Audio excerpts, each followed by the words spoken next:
Yeah. Hmm.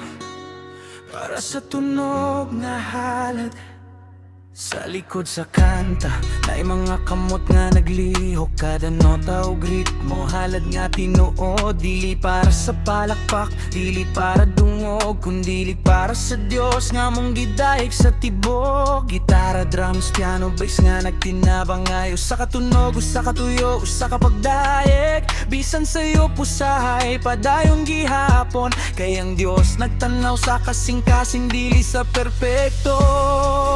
Dili among kusog, dili among ngalan. Ang tanang tunog halad lang sa langit tanan.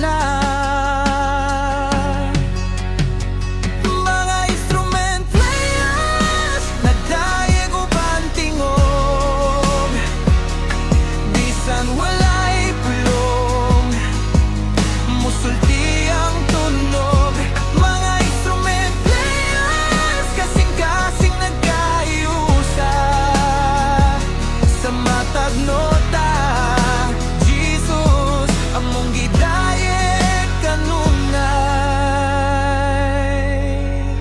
Sa ensayo hangtod sa altar, pareho ra ang tuyo sa luyo, ugat tubangan pareho ra ang serbisyo.